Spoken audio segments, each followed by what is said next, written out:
أنا مش هقدر أقول اسمي الحقيقي، لكن كل اللي عايزاكم تعرفوه عني إني ست ما شفتش يوم واحد حلو في حياتي من يوم ما اتجوزت. جوزي الله يسامحه كان طول الوقت بيشتمني ويضربني ويهني قدام ولادي السبعة.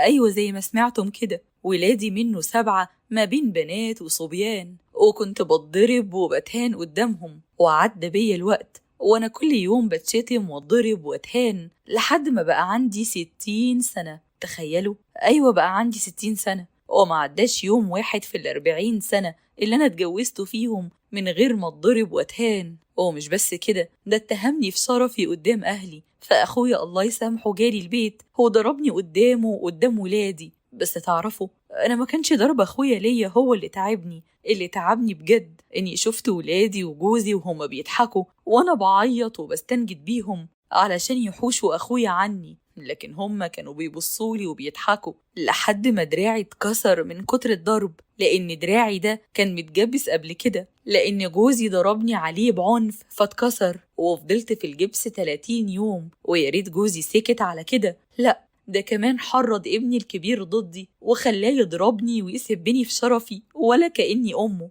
كل ده وأنا ست كبيرة عندي 60 سنة. انتم متخيلين إن في الوقت اللي أنا محتاجة فيه لرعاية وحب ولادي كان بيخليهم يضربوني، وما كنتش بصعب عليهم وأنا بعيط وبترمي قدامهم على الأرض؟ ليه الوحشية دي كلها؟ أنا عملت إيه في حياتي علشان يكون ده جزائي؟ أنا طول عمري بخاف على ولادي وبيتي ومراعية ربنا فيهم، ليه ردولي اللي أنا عملته معاهم بالقسوة والوحشية دي؟ المهم إن يومها بعد ما ابني اداني علقة موت، أبوه فضل يشتم فيا ويهني لحد ما الفجر طلع. ولما نام قررت إن أتخلص من الراجل اللي كان السبب في موت روحي قبل جسمي. ولما الساعة بقت 10 الصبح كانوا ولادي راحوا للمزرعة زي عادتهم كل يوم جمعة، وما كانش فاضل معانا في البيت غير بنتي اللي كانت بتحضر لأبوها الفطار. وساعتها أنا طلبت منها إنها تروح تجيب لي حاجة من المزرعة، وفي الوقت ده كنت أنا قررت إني أضرب جوزي بالفاس، لكن خفت إن ضربتي ليه ما تصبش ويفضل عايش، وساعتها كان هيوريني عذاب عمري ما كنت هقدر أتحمله. فدخلت لأوضة نومه من غير ما أعمل صوت، وسحبت الرشاش بتاعه من تحت السرير وناديت عليه باسمه وقلت له قوم اقف. وساعتها جوزي اللي كان طول عمره مستقوي القلب عليا اتحول لطفل خايف وبيترعش قدامي وترجاني اني مقتلوش. لكن وقتها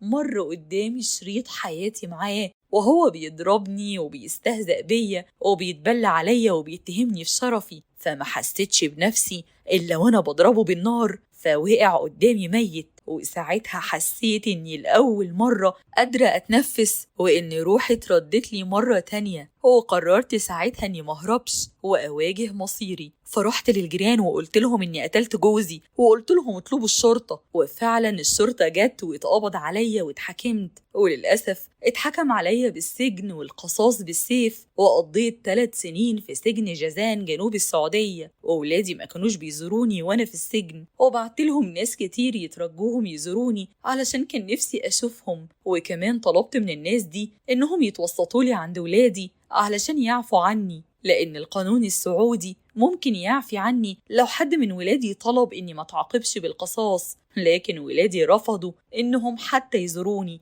بس أنا عذرتهم لأن أكيد أهل أبوهم هم اللي كانوا ضاغطين عليهم علشان يسيبوني لسيف القصاص، وده خلى حالتي الصحية تتدهور، خصوصاً إني كنت بعاني من أمراض مزمنة زي الروماتيزم والربو. وكل زميلاتي في السجن كانوا عارفين إني بقضي كل وقتي في حلقات تحفيظ القرآن، وكنت بصلي وبدعي ربنا يغفر لي. لكن بمرور الوقت حالتي النفسية اتدهورت، لأني كل ما كنت بنام كنت بحلم بكابوس بشوف فيه إن السياف بيطاردني بسيف القصاص، لدرجة إني أوقات كنت ممكن أطبق باليوم والاتنين علشان ما نمشي وأحلم بالكابوس ده، لكني كنت بتخيل السياف بيقرب عليا بسيف القصاص علشان يقتص مني، وحياتي تحولت لرعب وخوف. ولما رئيس رعاية السجناء في إمارة منطقة جازان عرف الحالة النفسية والصحية اللي بمر بيها، طلب الاستئناف في الحكم الصادر عليا من المحكمة، وده خلى قاضي المحكمة العامة إنه يصدر أمر بسجني 5 سنين من بداية تاريخ سجني اللي كنت قضيت منه 4 سنين و3 شهور، وأسقط عني حكم القصاص ودفع الدية مراعاة لظروفي. وفي يوم خروجي من السجن كل النزيلات اللي كانوا معايا في السجن كانوا بيودعوني بدموعهم، لأني الحمد لله كنت محبوبة منهم كلهم. تخيلوا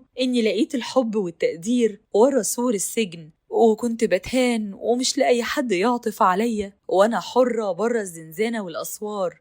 مش بذمتكم حاجة تضحك وتبكي في نفس الوقت؟ واللي خلاني أقضي الكام سنة اللي فاضلين من عمري وأنا مقهورة إني لما خرجت من السجن اكتشفت إن ولادي وبناتي ما قدروش يسامحوني، وإني قدرت آخد عفو السياف، لكن ولادي اللي ربيتهم وسهرت على راحتهم طول سنين عمري ما قدروش يغفرولي غلطة ارتكبتها في لحظة ضعف. تفتكروا أنا فعلا ما كنتش أستاهل الرحمة؟